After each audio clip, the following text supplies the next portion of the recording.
Hi, నేను మీ Janu. Welcome to my channel. ఈ రోజు మనం మోస్ట్ రీసెంట్ గా రిలీజ్ అయిన when the phone rings drama episode 1 లో ఏం జరిగిందో తెలుసుకోబోతున్నాం. ఇంకా స్టోరీ విషయానికి వస్తే హీరో పేరు సవోన్. తనది పొలిటికల్ ఫ్యామిలీ. తను యంగ్ ఏజ్ లోనే సౌత్ కొరియా ప్రెసిడెన్షియల్ ఆఫీస్ లో స్పోక్స్ పర్సన్ అవుతాడు. హీరోయిన్ పేరు హీజు. తన నాన్న డైలీ న్యూస్ కి చైర్మన్. తను చిన్నగా ఉన్నప్పుడు ఒక యాక్సిడెంట్ వల్ల తనకి మ్యూటిజం వస్తుంది. తను అందరి మాటలు వినగలదు కానీ మాట్లాడలేదు. తను కోర్టులో టీవీలో సైన్ లాంగ్వేజ్ ఇంటర్ప్రిటర్ గా వర్క్ చేస్తుంది. హీరో హీరోయిన్ మధ్య కాంట్రాక్ట్ మ్యారేజ్ జరుగుతుంది.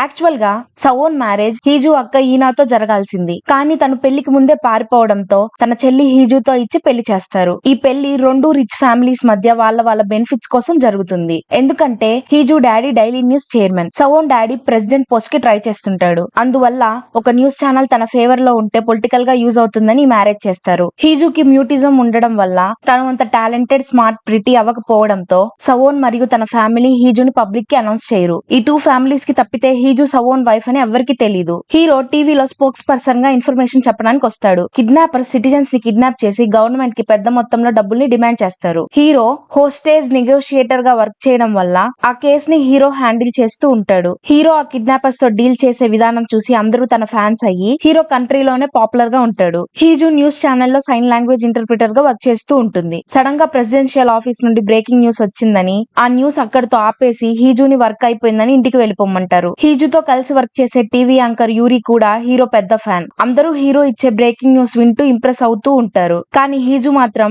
సవోన్ ని చూసి మిడిల్ ఫింగర్ చూపించి అక్కడి నుండి వెళ్ళిపోతుంది. హీజు తన అమ్మతో కలిసి హీరో వాళ్ళ అమ్మతో డిన్నర్ చేస్తూ ఉంటుంది. హీరో వాళ్ళ అమ్మ హీజుతో మాట్లాడుతూ ఇంకా కొన్ని నెలల్లో ఎలక్షన్ క్యాంప్ స్టార్ట్ అవుతుంది. నువ్వు నీ జాబ్ మానేసి ఇంట్లో ఉండి నీ హస్బెండ్ కి సపోర్ట్ చేయి. నీ ఫేస్ నీ పేరు పబ్లిక్ అందరికి అనౌన్స్ చేయడం మాకు ఇష్టం లేదు. సవోన్ చెప్పాడని లాస్ట్ ఇయర్ నుండి ఇంటర్ప్రిటర్ గా టీవీలో కనిపించడానికి ఒప్పుకున్నా. కానీ ఇంకా చాలది, జాబ్ మానే అని హార్ష్ గా చెప్పి వెళ్ళిపోతుంది. ఆమె వెళ్ళిపోయిన వెంటనే హీజు వాళ్ళమ్మ ఆమె మీద కోపాన్ని హీజు మీద చూపిస్తూ నీకు నీ హస్బెండ్ ని కంట్రోల్ చేసుకోవడం కూడా రాదు, అందుకే మీ అత్త నిన్ను అన్నన్ని మాటలు అని వెళ్ళింది. మీకు పెళ్ళై 3 సంవత్సరాలు అవుతుంది, ఇంకా మీకు పిల్లలు కూడా లేరు. నువ్వు ఇలాగే చేస్తుంటే అన్ని మన చేయి జారిపోతాయి అంటుంది. ఇదంతా హీజు బాధగా వింటూ ఉండడం తప్పితే వాళ్ళమ్మని ఏం అనలేకపోతుంది. వాళ్ళమ్మ పవర్ మనీ తప్పితే హీజు ఈ మ్యారేజ్ వల్ల హ్యాపీగా ఉందా లేదా అని హీజు హ్యాపీనెస్ గురించి అస్సలు ఆలోచించదు. హీజు వాళ్ళమ్మతో డిన్నర్ తర్వాత కార్ లో ఇంటికి వెళ్తూ ఉంటుంది. కొంచెం దూరం వెళ్ళాక తనకు అర్థమవుతుంది తన కార్ ని ఎవరో హ్యాక్ చేశారని. తనకు అప్పుడే తన మార్నింగ్ విన్న న్యూస్ గుర్తొస్తుంది. కొందరు కిడ్నాపర్స్ కార్ నావిగేషన్ సిస్టమ్ ని ఇంజన్ ని హ్యాక్ చేసి వాళ్ళని కంట్రోల్ చేయగలరని. అది గుర్తొచ్చి హీజు బాగా కంగారు పడి కార్ ని స్టాప్ చేసి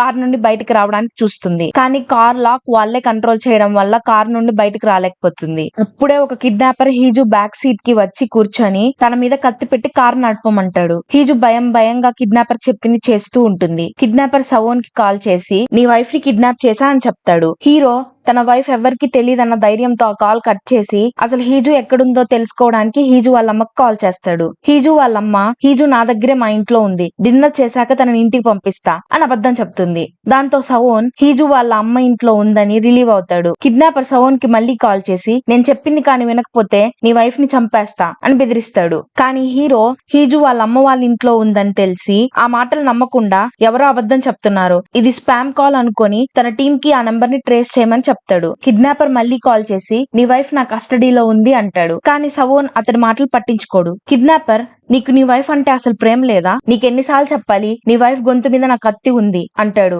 హీరో మాట్లాడుతూ నా వైఫ్ ఎవరో ఎవరికి తెలీదు, ఈ రోజు ప్రాంక్ కాల్స్ మాట్లాడే ఫ్రీగా నేను లేను అంటాడు. కిడ్నాపర్స్ అయితే నీ వైఫ్ ని చంపేనా అంటాడు. హీరో నా వైఫ్ ని చంపేసి డెడ్ బాడీని నా ఇంటికి పంపించు అని కాల్ కట్ చేస్తాడు. హీరో అనే మాటల్ని హీజు విని హీరో మీద బాగా కోపడుతుంది. కిడ్నాపర్ కి హీరో తన డిమాండ్స్ కూడా వినకుండా అలా కాల్ పెట్టేసినందుకు పిచ్చెక్కుతుంది. కిడ్నాపర్ హీరో మీద కోపంతో హీజుతో మాట్లాడుతూ మీ హస్బెండ్ కి ఏమన్నా పిచ్చి పట్టిందా, నువ్వు బతికావా చచ్చావా అని కూడా కేర్ చెయ్యట్లా, నీ హస్బెండ్ కి నీ మీద ప్రేమే లేదు, కొంపతీసి నువ్వు కాకుండా ఇంకొక వైఫ్ ఉందా ఏంటి అని నవ్వుతాడు. ఇదంతా వింటూ హీజు బాగా షాక్ అయి ఏడుస్తుంది. కిడ్నాపర్ హీరోకి మళ్ళీ కాల్ చేస్తున్నా కాల్ లిఫ్ట్ చేయడు. దాంతో కిడ్నాపర్ కోపంలో కత్తి తీసుకుని హీజు మెడ మీద కోస్తాడు. హీరో ఫాస్ట్ గా డ్రైవ్ చేసుకుని ఇంటికి వెళ్తాడు. హీజు కిచెన్ లో ఫుడ్ వడ్డించుకుంటూ ఉంటుంది. అది చూసి హీజు సేఫ్ గా ఉందని హీరో రిలీవ్ అవుతాడు. హీరో ఇంటికి వచ్చేసరికి హీజు బాత్ చేసి తన మెడ మీద పడిన కత్తి ఘాట్లకు బ్యాండేజ్ వేసుకొని తీసుకొని అవి కనిపించకుండా డ్రెస్ వేసి దాస్తుంది. హీరో హీజుతో మాట్లాడుతూ ఈ రోజు నాకు ఒక ప్రాంక్ కాల్ వచ్చింది, నిన్నెవరో కిడ్నాప్ చేశారని అని అంతా చెప్తూ ఉంటాడు.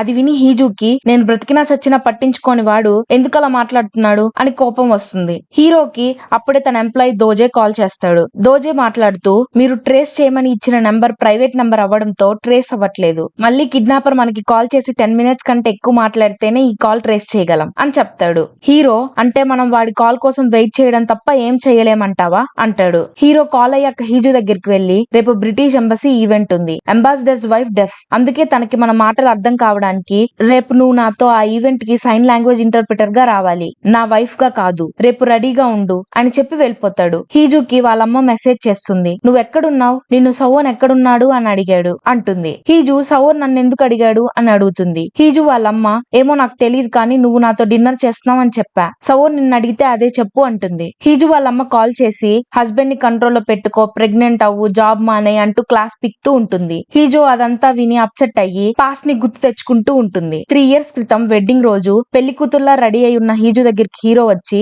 ఇది నీ ప్లేస్ కాదని నీకు తెలుసు, ఎందుకు వేరే వాళ్ళ పెళ్లి డ్రెస్ వేసుకున్నావు, తీసేయ్ అంటాడు. హీజు డ్రెస్ విప్ అయిపోతుంది. హీరో నిజంగానే విప్పేస్తావా ఏంటి అని తన కోట్ ని హీజు మీద కప్పి కాంట్రాక్ట్ పేపర్ తనకిస్తాడు. ఈ కాంట్రాక్ట్ పేపర్ లో 3 important కండిషన్స్ ఉన్నాయి. ఫస్ట్ వన్, నువ్వు ముందు డివోర్స్ అడగడానికి లేదు. సెకండ్ వన్, ఎలక్షన్స్ టైమ్ లో మనం డివోర్స్ చేయడానికి వీల్లేదు. థర్డ్ వన్, నువ్వు నా వైఫ్ అని ఎవరికి నీ నేమ్ ఫేస్ చూపించడానికి లేదు. ఈ 3 కండిషన్స్ లో ఏది ఉల్లంఘించినా 2 million పెనాల్టీ అని చెప్తాడు. హీజు ఆ కాంట్రాక్ట్ మీద సైన్ చేస్తుంది. హీరో హీజుకి రింగ్ తొడిగి మన మ్యారేజ్ కాంట్రాక్ట్ మాత్రమే, ఇది నిజం మ్యారేజ్ అని ఎప్పుడు అనుకోకు, నువ్వు నా దగ్గరికి పంపించిన హోస్టేజ్ లాగా అంతే అంటాడు. సవోన్ హీజుని తీసుకుని ఈవినింగ్ ఈవెంట్ కి వస్తాడు. అందరూ వాళ్ళని కపుల్ అనుకుంటారు. సవోన్ హీజుతో మాట్లాడుతూ టెన్షన్ పడకు, వాళ్ళు నన్ను చూస్తున్నారు, నిన్ను కాదు, ఈ రోజు మనం కపుల్ అని ఎవరికి తెలియకూడదు అని చెప్తాడు. ఇద్దరు కలిసి అంబాసిడర్ వాళ్ళ వైఫ్ దగ్గరికి వెళ్తారు. వాళ్ళ ఇద్దరిని చూసి అంబాసిడర్ మ్యారీడ్ కపుల్ అనుకుంటాడు. హీజు సైన్ లాంగ్వేజ్ లో వాళ్ళకి మేమిద్దరం కపుల్స్ కాదు, మా ఇద్దరి మధ్యలో ఎలాంటి రిలేషన్ లేదు అని వాళ్ళకి చెప్తుంది. అది విని అంబాసిడర్ డిసప్పాయింట్ అయ్యి సవోన్ తో మాట్లాడుతూ నేను నీ వైఫ్ తో వచ్చారేమో అనుకున్నా, పెళ్ళై ఇన్ని సంవత్సరాలైనా నీ వైఫ్ ఎవరో ఎవరికి తెలీదు, ఎందుకు అని అడుగుతాడు. సవోన్ మాట్లాడుతూ మా వైఫ్ కి కూడా డిజబిలిటీ ఉంది, నా వైఫ్ నా వీక్నెస్, నేను ఎలాంటి ఫీల్డ్ లో వర్క్ చేస్తున్నానో మీకు తెలుసు, అందరూ నన్ను అటాక్ చేయడానికి ఎప్పుడు రెడీగా ఉండే జాబ్ నాది, అందుకే నా వైఫ్ ని రివీల్ చేస్తే తనని ఎవరన్నా డిస్క్రిమినేట్ చేసి అటాక్ చేస్తారేమో అన్న భయం, అందుకే తన నా వీక్నెస్ అంటాడు. అంబాసిడర్ కి హీరో చెప్పిన మాటలు బాగా నచ్చుతాయి. వాళ్ళ వైఫ్ సేఫ్టీ కోసం ఇదంతా చేస్తున్నాడని తనకి ఇంప్రెస్ అవుతాడు. కానీ హీజు మాత్రం ఇదంతా విని బాగా అప్సెట్ అయి డ్రింక్ చేస్తూ ఉంటుంది. హీరో డ్రింక్ చేస్తున్న హీజుని ఆపుతాడు. హీజు నా పని అయిపోయింది కదా, నేను ఇక్కడ నుండి వెళ్ళిపోతా అంటుంది. హీరో ఈవెంట్ అయ్యే వరకు నువ్వు వెళ్ళడానికి వీల్లేదు అంటాడు. హీజు కోపంగా సైన్ లాంగ్వేజ్ లో నేను మాట్లాడలేకపోతే నాకు ఎమోషన్స్ లేవనుకుంటున్నావా, నేను హర్ట్ అవుతాను, అందరి ముందు నేను నీ వీక్నెస్ అని చెప్పి నా సేఫ్టీ కోసం అని కవర్ చేస్తావా అంటూ హీరోని సైన్ లాంగ్వేజ్ లో బూతులు తిట్టి అక్కడ నుండి వాష్రూమ్ కి వెళ్ళిపోతుంది. కానీ హీరోకి తను మాట్లాడింది ఏం అర్థం కాదు, ఎందుకంటే తనకి సైన్ లాంగ్వేజ్ రాదు. హీరోకి మళ్ళీ నిన్న వచ్చిన ప్రైవేట్ నంబర్ నుండి కాల్ వస్తుంది. హీరో కాల్ లిఫ్ట్ చేసి మాట్లాడుతూ నిన్న నా వైఫ్ ని చంపి పంపిస్తా అన్నావు, ఏం చంపలేదు అంటూ నవ్వుతూ ఫ్యూచర్ లో నా వైఫ్ ని ఏం చేయాలనుకుంటున్నావు చెప్పు, నిన్న వినే టైం లేకపోయినా ఈ రోజు చాలా ఫ్రీ టైం ఉంది అంటాడు. కిడ్నాపర్ నాకు తెలుసు నీకు ఫ్రీ టైం అని, పార్టీలో ఇంకేం పని ఉందిలే, కనీసం ఫుడ్ అన్నా తిను, ఇప్పటి వరకు ఏం తిన్నట్లేవు, ఈవెంట్ లో అందరి ముందు పెద్ద ప్రేమికుడిలా బిల్డప్ ఇస్తున్నావుగా అంటాడు. కిడ్నాపర్ ఈవెంట్ లోనే ఉన్నాడని కంగారు పడి హీరో ఈవెంట్ అంతా కిడ్నాపర్ కోసం వెతుకుతూ ఉంటాడు. బై మిస్టేక్ కిడ్నాపర్ అనే అనుమానంతో వేరే వాళ్ళ ఫోన్ లాక్కొని కూడా చూస్తాడు. కిడ్నాపర్ నువ్వు నన్ను కనిపెట్టలేవు, వెతక్కు అంటాడు. హీరో అసలు నీకు నా వైఫ్ ఎవరో తెలుసా అంటాడు. కిడ్నాపర్ హీజు నీ వైఫ్ కూడా కాదు అని నాకు తెలుసు, నీ నిజమైన వైఫ్ పెళ్లికి ముందే పారిపోయిందని కూడా తెలుసు, ఫ్యామిలీస్ మధ్య ఎంత రిలేషన్షిప్ ఉంటే మాత్రం అలా అక్క చెల్లెలతో ఆటలాడతావా అంటాడు. హీరో ఎవరికి తెలియని సీక్రెట్ కిడ్నాపర్ కి ఎలా తెలిసిందని కంగారు పడుతూ షాక్ అవుతాడు. హీరో కిడ్నాపర్ తో అసలు నీకేం కావాలి అని అడుగుతాడు. అప్పుడే మనకి ఈ కాల్ మాట్లాడుతుంది వాష్రూమ్ లో ఉన్న హీజు అని చూపిస్తారు. మనకి హీజుని కిడ్నాపర్ కిడ్నాప్ చేసినప్పుడు ఏం జరిగిందో చూపిస్తారు. హీరో నా వైఫ్ ని చంపేసి డెడ్ బాడీని ఇంటికి పంపించు అని చెప్పి కాల్ కట్ చేసిన తర్వాత హీజు కోపంగా వాడితో నేను మాట్లాడాలి, మళ్ళీ కాల్ చేయవాడికి అని పెద్దగా అరుస్తుంది. కిడ్నాపర్ మాట్లాడలేని హీరో వైఫ్ ఎలా మాట్లాడుతుందని షాక్ అవుతాడు. హీజు కోపంగా కార్ ని స్పీడ్ గా నడుపుతూ ఉంటుంది. ఆ స్పీడ్ కి కార్ కి యాక్సిడెంట్ జరుగుతుంది. ఆ యాక్సిడెంట్ వల్ల కిడ్నాపర్ తలకి దెబ్బ తగిలి స్పృహ కోల్పోతాడు. ఇదే కరెక్ట్ టైం అని హీజు కిడ్నాపర్ ఫోన్ తీసుకొని పారిపోతుంది. కిడ్నాపర్ హీజుకి చెప్పుంటాడు, ఇందులో సవోన్ కి ఒక్కటే కాల్ చేయగలం, దీనికి వాయిస్ మాడ్యులేషన్ ఉండడం వల్ల ఎవరు మాట్లాడుతున్నారో వాళ్ళు ఐడెంటిఫై చేయలేరు, ఈ కాల్ 10 minutes కంటే ఎక్కువ మాట్లాడితేనే ట్రాక్ చేయగలరు అని చెప్తాడు.